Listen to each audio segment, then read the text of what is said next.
Hello friends, तो हमने class 10th math की एक्सरसाइज 4.4 का क्वेश्चन नंबर 3 लिया है। Is it possible to design a rectangular mango grove whose length is twice. Rectangular mango grove मतलब mango बने हैं, तो उसका रेक्टेंगुलर हमें एक जो खेत है वो बनाना है। ठीक है, फील्ड बनाना है। ठीक है, रेक्टेंगुलर फील्ड हमने बनाया।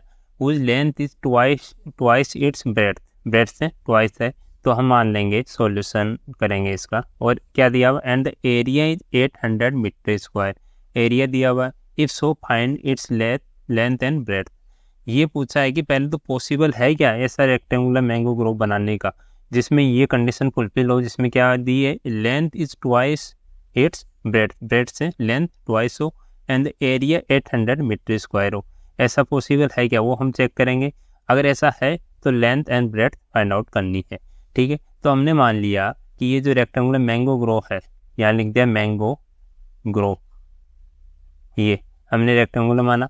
तो हमने सबसे पहले क्या मानेंगे, इसमें दिया हुआ है length is twice its breadth, तो ब्रेड्थ को मान लेते हैं। Let breadth of rectangular mango grove कितना मान लेंगे, इसमें हम अक्स मान लेंगे, मान लो। ठीक है, तो लेंथ कितनी हो जाएगी, लेंथ लेंथ कितनी दी है, ट्वाइस दी है। Length is twice it's bread, तो ट्वाइस कितनी होगी, 2 अक्स होगी। तो ये हमारी अक्स होगी और ये लेंथ होगी 2 अक्स। ठीक है, इतना आप समझ गए। अब बोला है the area is 800 metre square. तो एरिया क्या होता है, area of rectangle, area of rectangular बोल देता हूँ, रेक्टेंगुलर मैंगो ग्रो कितना दिया हुआ है, 800 मीटर स्क्वायर, ये दे रखा है। तो हमें पता है कि रेक्टेंगल का एरिया क्या होता है, लेंथ इंटू ब्रेड्थ होती है। तो 2 अक्स इंटू अक्स कर देंगे, 2 x into x is equal to कितना हो गया, 800। ठीक है, इसको अगर आगे सॉल्व करेंगे तो 2 अक्स स्क्वायर आए हैं, 2 अक्स स्क्वायर इज इक्वल टू 800। तो अक्स स्क्वायर करेंगे तो 800 डिवाइडेड बाई 2 हो जाएगा, 800 डिवाइडेड बाई 2। तो अक्स स्क्वायर की वैल्यू कितनी आई, 400। ठीक है, तो ये हम यहाँ देखते हैं कि x square minus 400 is equal to 0।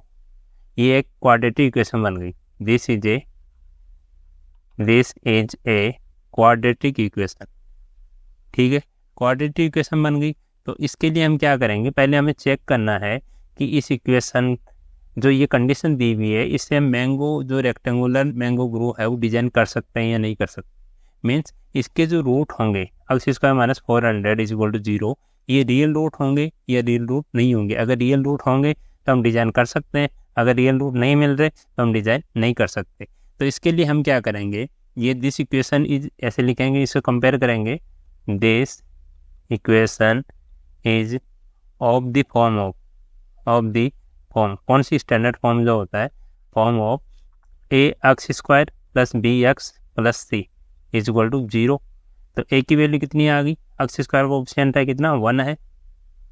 ठीक है, और सी की वैल्यू, बी की वैल्यू कितनी आ गई, एक्स का ऑप्शन दिया है नहीं कुछ भी, तो 0 हो गया। और सी की वैल्यू कितनी आ गई, माइनस 400 इज इक्वल टू, ये माइनस 400 आ गया। अब क्या करेंगे, डिस्क्रिमिनेंट निकालेंगे इसका। डी जो होता है, डी क्या होता है, बी स्क्वायर माइनस 4ac। ठीक है, ये कितना होना चाहिए, ये ग्रेटर देन इक्वल टू 0 होना चाहिए।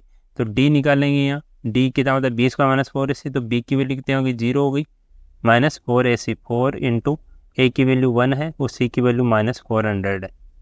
तो डी की वैल्यू कितनी आ गई हमारे पास, माइनस इंटू माइनस प्लस हो गया, और 4 इंटू 4 कितना हो गया, 1600। ये ग्रेटर देन 0 है, सो डिजाइन इज पॉसिबल। ठीक है, डिजाइन इज पॉसिबल, क्योंकि discriminant greater than equal to 0 है, तो ये पॉसिबल है। अब इसके हमें रूट भी फाइंड आउट करने, तो रूट कैसे फाइंड आउट करेंगे, इसको आगे हम सॉल्व करते हैं। तो यहाँ क्या हो जाएगा, x square is equal to 400। अगर आगे सॉल्व करेंगे इसको, तो एक्स स्क्वायर अगर घटाएं, इधर स्क्वायर हटाएंगे तो यहाँ रूट लगेगा, x is equal to plus minus root of 400। ये कितना होता है, x is equal to plus minus 20 हो गया। ठीक है, तो एक साइड तो आ गई हमारे प्लस 20, कौन सी, ये जो ब्रेड्थ है वो तो प्लस 20 होगी, माइनस में तो हो नहीं सकती साइड, तो ब्रेड्थ आ गई हमारी। सो ब्रेथ इज इक्वल टू 20 और लेंथ कितनी हो गई, लेंथ आ गई हमारी 2x है तो 2 इंटू 20 कितना हो गया 40, ये 20 मीटर ये 40 मीटर। ठीक है, तो इस प्रकार से ऐसे क्वेश्चन को सोल्व करके दिखा देंगे। थोड़ा कंजेस्टेड हो गया, आप सीक्वेंस ध्यान रखना कि किस सीक्वेंस में आपको लिखना है, पहले ये करके दिखाना है उसके बाद में आगे सोल्व करना है इक्वेशन को, और ब्रेड को लेंथ फाइंड आउट करनी है, ये आपको फाइंड आउट करनी थी, हमने फाइंड आउट करके दिखा दी।